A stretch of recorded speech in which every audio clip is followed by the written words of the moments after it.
Hello दोस्तों। तो आज हम सीखने वाले हैं रेशियो यानी कि अनुपात। तो अनुपात है क्या? अनुपात कई तरह के होते हैं, जैसे कि common ratio, compound ratio, duplicate ratio, सब डुप्लीकेट रेशियो, ट्रिप्लीकेट रेशियो, सब ट्रिप्लीकेट रेशियो, इन्वर्स रेशियो इत्यादि। तो आइए हम प्रश्न के साथ सब रेशियो को समझेंगे। सबसे पहले छोटा सा एक उदाहरण देते हैं जिससे आपको समझ में आए कि रेशियो है क्या, रेशियो होता क्या है। जैसे मान लीजिए कि यह एक स्कूल है यानी क्लासरूम। इस क्लासरूम में टोटल विद्यार्थी का संख्या है 120, जिसमें बॉयज भी है और गर्ल भी है। तो बॉयज इसमें 72 मान लीजिए और गर्ल 48। तो लड़का और लड़की का संख्या का रेशियो क्या है? तो इसे हम छोटा करेंगे। 8 9 72, 8 6 48। इसे और भी छोटा करेंगे। 3 3 9, 3 दूना 6, यानी कि बॉयज और गर्ल का रेशियो है 3:2। अब देखते हैं थोड़ा दूसरा टाइप। मान लीजिए कि यह एक बाल्टी है जिसकी क्षमता है 10 लीटर। इस बाल्टी का क्षमता 10 लीटर है, जिसमें दूध और वाटर, मिल्क और वाटर का रेशियो है 4:1। तो इसमें दूध कितना है और पानी कितना है? इसमें पानी और दूध दोनों मिलाकर 10 लीटर बाल्टी भरा हुआ है दूध से। तो दोनों को जोड़ेंगे, 4 1 5, यानी कुल टोटल 5 है रेशियो। तो 5 बराबर है 10 लीटर, तो 1 बराबर 2 लीटर। तो इसमें गुना करेंगे 8 और इसमें गुना करेंगे 2 से, तो 2, यानी कि दूध है 8 लीटर और पानी है 2 लीटर। इसे ही हम रेशियो कहते हैं। तो आगे हम प्रश्न के साथ हर एक तरह का रेशियो का सीखेंगे और बहुत ही महत्वपूर्ण और अच्छे प्रश्न के साथ हम रेशियो को समझेंगे। तो आइए प्रश्न के साथ टॉपिक को समझते हैं। 3600 रुपया को ए, बी तथा सी में 3:4:5 में बांटा जाए तो बी का हिस्सा कितना होगा? तो समझते हैं सबसे पहले कि यहाँ पर है ए, बी, सी। ए कितना है 3, बी 4 और सी 5। 3600 रुपया है टोटल, यानी कि 3600 रुपया को 3 व्यक्ति में 3 4 5 अनुपात में बांटा गया है। तो बी का हिस्सा कितना है? तो बी कितना है? बी है 4 और बट्टा में टोटल तीनों का जोड़ देंगे। 5 4 9 और 9 3 12, यानी कुल टोटल 12 और गुना 36। ये बी का हिस्सा निकल रहा है। तो 12 तिया 36, डबल 0 और 4 तियाई 12, यानी कि जो बी का हिस्सा है वो है 1200 रुपया। सबसे पहले कुल टोटल रेशियो को जोड़ दिए और जो टोटल राशि है उसमें डिवाइड कर दिए, तो एक रेशियो का मान निकलता है और जिसका निकालना है उसे गुना कर दिए, तो ये हो गया कुल टोटल 1200। इसी प्रकार अगर ए का पूछेगा तो ऊपर ए और बाटा में 12, 3600 से गुना। सी से पूछेगा तो ऊपर 5 और बाटा में 12 और 3600 से गुना। सभी का इसी प्रकार हिस्सा निकलेगा। आइए देखते हैं दूसरा प्रश्न। 6800 रुपया को ए, बी तथा सी में इस प्रकार बांटा गया है कि ए तथा बी का भागों का अनुपात 3:4 है और बी तथा सी के भागों का अनुपात, यानी कि बी तथा सी के भागों का अनुपात 12:13 है। तो सी का हिस्सा क्या होगा? तो यहाँ पर देखते हैं कि ए बी का अनुपात 3:4 है और बी सी का अनुपात 12:13 है। यहाँ पर जो बी है वो कॉमन रेशियो है। तो यहाँ पर बी के पास 4 है और यहाँ बी के पास 12 है। दोनों एक ही व्यक्ति है, लेकिन यहाँ पर 4 है और यहाँ पर 12 है। तो ऐसा नहीं है और ऐसा हो भी नहीं सकता, क्योंकि दोनों का तो हिस्सा बराबर ही मिला हुआ है। ये सिर्फ बी सी के सापेक्ष में 12 है, लेकिन है इसके बराबर ही। तो इसको भी हम इसके बराबर करेंगे। तो इसके लिए हम क्या करेंगे कि 4 में कितना से गुना करने पड़ेगा, तो 3 से गुना करेंगे। तो जब यहाँ पर 3 से गुना करेंगे तो यहाँ भी 3 से गुना करेंगे। ये मैथ का नियम है। तो 3 तिहाई 9, 4 तिहाई 12, यानी 9:12 और 12:13। अब जाकर सही हुआ। तो नया रेशियो क्या निकला, ABC 9:12:13। तो C का हिस्सा कितना है, तो C कितना है 13। अब कुल टोटल 3 2 5 9 4 1 1 2 1 3, कुल टोटल रेशियो 34 है। और रुपया कितना है 6800। तो 34 दूना 68 00, 13 दूना 2600, यानी कि जो C का हिस्सा है वो है 2600 रुपया। तो आइए देखते हैं तीसरा प्रश्न, साथ में बहुत ही मज़ेदार प्रश्न। 3050 रुपया को A, B तथा C में इस प्रकार बांटा गया कि इनके भागों में से क्रमशः 20 रुपया, 12 रुपया, 18 रुपया हटा लिया जाए तो शेष धन 3:4:8 में बंटेगा। तो A का हिस्सा क्या है। तो सबसे पहले प्रश्न को एकदम बारीकी से समझिए। अगर प्रश्न समझ गए तो हल आसानी से हो जाएगा। 3 व्यक्ति हैं, A, B और C। यह तीनों का अनुपात कितना है 3, 4 और 8। और ये अनुपात कब आया, जब तीनों में से 20 रुपया, 12 रुपया और 18 रुपया घटा दिया गया, तब ये अनुपात आया है। तब A का हिस्सा क्या है। तो इतना अनुपात आया। कुल टोटल राशि कितना है 3050। तो इतना घटाने के बाद ना ये अनुपात आया। तो ये कुल टोटल राशि अनुपात से निकलता है, तो सबसे पहले इतना घटाएंगे तभी तो इसके बराबर आएगा। तो इसे हम घटाते हैं 20, 12 और 18। तो 3050 में से 50 गया तो 3050, यानी कि कुल टोटल अब हुआ 3000। यानी 3000 जो रुपया है उसका अनुपात है 3, 4, 8। तो A का हिस्सा क्या है।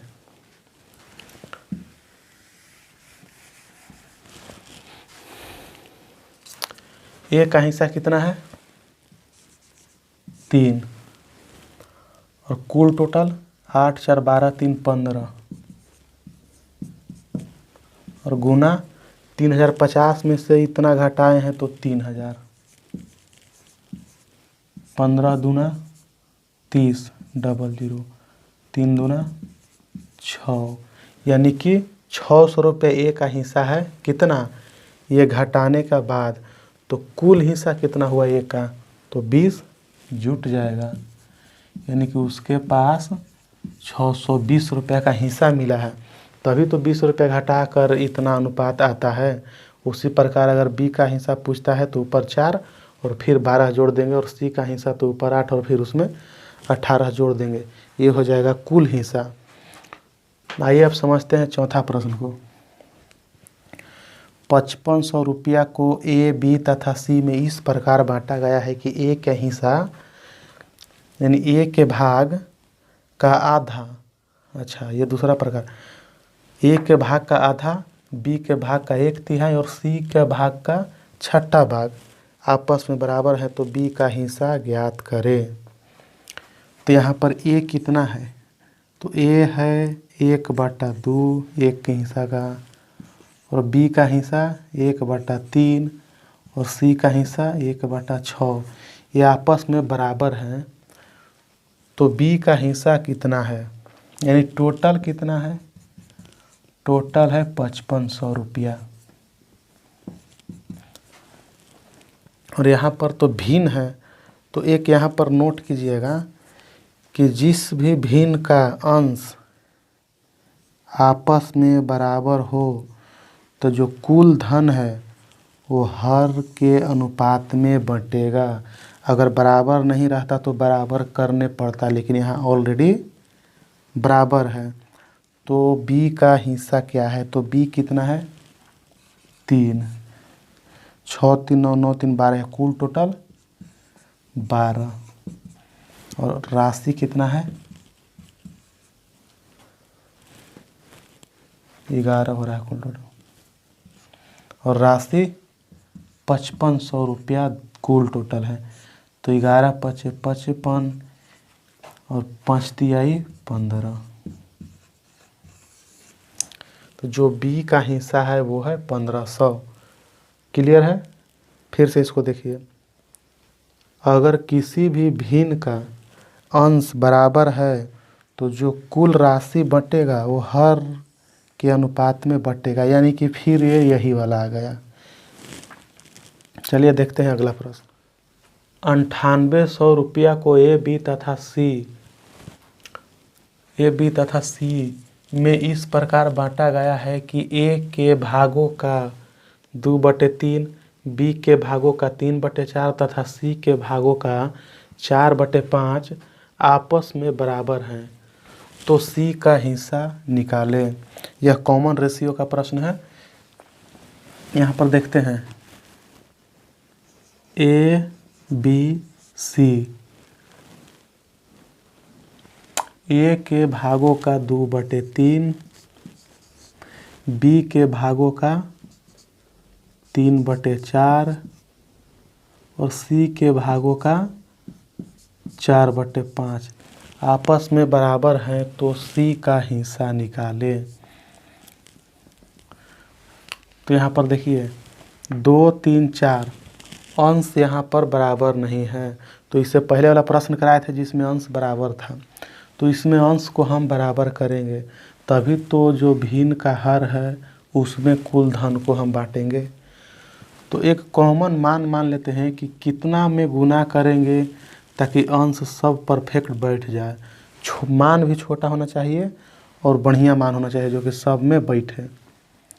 तो अगर 6 मानते हैं तो 3 दूना 6, 6 ये तो दोनों पर बैठेगा लेकिन इस पर नहीं। 9 तो इस पर नहीं आएगा, नहीं इस पर नहीं आएगा, 10 भी नहीं आएगा, 11 नहीं आएगा, 12 जाकर आएगा।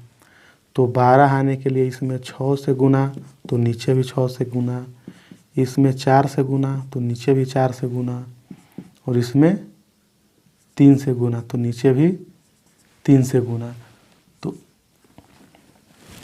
3 दूना यानी 6 दूना 12, 4 तिहाई 12 और 4 तिहाई 12, 6 18, 4 चौके 16, 5 तिहाई 15।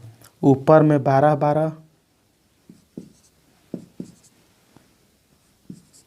और बट्टा में 15 16 18, यानी कि अंश को हम बराबर कर दिए।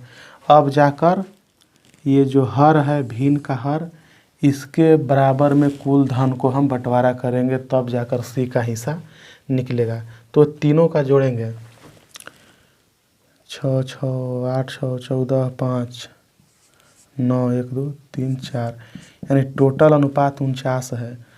तो सी का हिस्सा है 15, तो 15/49 और कुल धन 9800, तो 49 दूना 98 और डबल 0, 15 दूना 30, 1 2 0, यानी कि जो सी का हिस्सा है वो होगा 3000 रुपया। आइए देखिए फिर से बताते हैं। अगर कोई भी भिन्न यानी अनुपात में रहे उसका अंश बराबर रहेगा तो कुल धन हर के बराबर अनुपात में बटेगा। अगर अंश बराबर नहीं है तो अपने मन से कोई ऐसा छोटा मान माने जो कि तीनों में परफेक्ट बैठे, और जो अंक ऊपर गुना करेंगे वो नीचे भी गुना करेंगे, तब जाके जो हर निकलेगा उसके बराबर में कुल धन को बांटेंगे, और जिसको हिस्सा जितना है वो हम पुट कर देंगे। आइए अब देखते हैं छठा प्रश्न को। 6500 रुपया को ए, बी तथा सी में इस प्रकार बांटा गया कि ए के भागों का दुगना, बी के भागों का 3 गुना और सी के भागों का 4 गुना आपस में बराबर हैं, तो ए का हिस्सा ज्ञात कीजिए। यह प्रश्न इन्वर्स रेशियो का है। यह प्रश्न है इन्वर्स रेशियो का।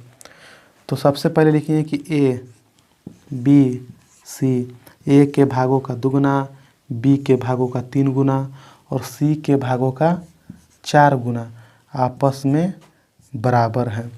तो इन्वर्स रेशियो का एक नियम है, ए निकालिए बी और सी। ए निकालने के लिए बी और सी का गुना करते हैं, बी निकालने के लिए ए और सी का गुना करते हैं, और सी निकालने के लिए ए और बी का गुना करते हैं। यहाँ पर इसी प्रकार हल करेंगे। ए निकालने के लिए बी और सी का गुना तो 12, बी निकालने के लिए ए और सी का गुना 4 दूना 8, और सी निकालने के लिए ए और बी का गुना 3 दूना 6। इसे छोटा करेंगे, 6 दूना 12, 4 दूना 8 और 3 दूना 6। तो अब क्या पूछ रहा है, ए का हिस्सा कितना है। तो सबसे पहले कुल टोटल कितना हुआ, 4 3 7 7 6 13। तो ए का हिस्सा 6,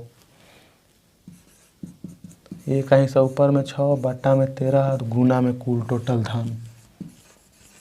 13 पचे 65, 5 पर डबल 0, 6 पचे 30।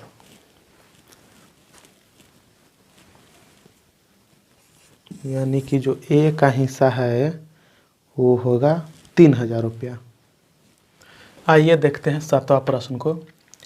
एक व्यक्ति अपना सारा धन अपना पुत्र, पुत्री, पत्नी और रसोइया में बांट देता है। वह आधा धन अपने पुत्र तथा पुत्री में 4:3 में बांटता है और शेष धन पत्नी और रसोइया में बांटता है। यदि पत्नी को मिला धन पुत्री के मिला धन का दुगना हो तथा रसोइया 20,000 रुपया यानी रसोइया को 20,000 रुपया मिलता है, तो उस व्यक्ति के पास कुल कितना धन है। तो देखिए, सबसे पहले प्रश्न को समझिए। एक बहुत ही दानी व्यक्ति है। दानी हम इसलिए कह रहे हैं कि हर कोई अपना औलाद को और पत्नी का तो देता ही है धन, यहाँ पर ये रसोइया को भी दे रहा है। तो समझ जाइए कि किस प्रकार का दानी व्यक्ति है। तो यह दानी व्यक्ति है जो पूरा धन दान कर दिया, आधा धन में पुत्र और पुत्री को और आधा धन में पत्नी और रसोइया को। तो देखिए, एक व्यक्ति के पास इतना धन है तो आधा धन सन और डॉटर को और आधा धन वाइफ और हाउस वाइफ को। तो पुत्र और पुत्री को 4:3 में बांटता है धन, और पत्नी और रसोइया को कितना में बांटता है। तो रसोइया को तो 20,000 रुपया देता है, और पत्नी को पुत्री के मिला धन का दुगना है। यानी जो पुत्री का धन 3 है तो पत्नी का धन हो जाएगा 3 गुने 2 यानी कि 6। तो यहाँ पर एक समझने वाली बात है कि उस व्यक्ति ने अपना आधा धन पुत्र पुत्री को दिया, यानी कि 4 और 3 7 दे दिया पुत्र पुत्री को। तो इधर ही तो 7 ही बचा होगा ना, क्योंकि मान लीजिए कि कुल टोटल धन तो इसका 14 हो गया। तो 7 दे दिया पुत्र पुत्री को और 7 दे दिया रसोइया और पत्नी को। तो 6 तो ले लिया पत्नी, तो रसोइया के लिए बचा ही 1 ना। रसोइया है उसको तो कम देगा ही। तो यही 1 बराबर है 20,000। तो कुल टोटल इसका कितना धन है, 14 धन है, 7 इधर और 7 इधर। तो 1 बराबर 20,000, तो 14 बराबर 20 से गुना कर देंगे तो 14 दूनी 28,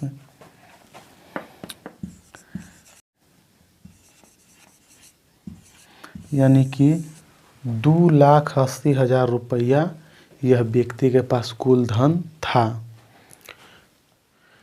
आइए देखते हैं 8वां प्रश्न, जो कि रुपया पैसा वाला प्रश्न है। एक बैग में 1 रुपया 50 पैसा 25 पैसा के सिक्के हैं, जिसका अनुपात 4, 5, 6 है। यदि बैग में कुल 320 रुपये हैं तो 50 पैसे की सिक्कों की संख्या क्या है? तो सबसे पहले 1 रुपया 50 पैसा और 25 पैसा का सिक्का, यहाँ पर 1 रुपया का अनुपात कितना है? 4, 5, 6। तो सबसे पहले इन सिक्कों का जो अनुपात है इसका वैल्यू निकालेंगे, क्योंकि ये सिक्का की संख्या है, ये रुपया है, तो दोनों एक करेंगे सबसे पहले। तो 1 रुपया वाला 4 गो है सिक्का, तो इसको भी जब देखेंगे 50 पैसा और 25 पैसा दोनों पैसा है, तो इससे भी हम पैसा में बदलेंगे। तो 1 रुपये वाला 4 है, तो इसको हम 100 से गुना करेंगे, तो इसका वैल्यू हो गया 400 पैसा। 50 पैसा वाला 5 है, तो इसका हो गया 250। और 25 पैसा वाला 6 है, तो इसका हो गया 150। 0, 0, 460, यानी कि टोटल जो अनुपात वाला पैसा का वैल्यू हुआ जो 800 है, तो ये 800 बराबर हो जाएगा 320। तो 320 रुपया है, तो इसे भी पैसा में बदलने के लिए डबल 0 यानी 100 से गुना करेंगे। तो 800 पैसा बराबर 32,000 पैसा, तो इसे काटेंगे 8 चौका 32, यानी 1 का वैल्यू हुआ 40। अब प्रश्न क्या कह रहा है कि 50 पैसों की सिक्कों की संख्या क्या होगी? तो 50 पैसा कितना है? 5 है, और 1 का कितना मान निकला है?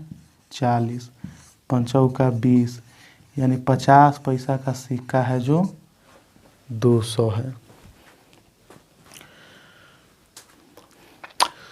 तो आज के लिए इतना ही, फिर मिलते हैं नेक्स्ट क्लास में, तब तक के लिए जय हिंद।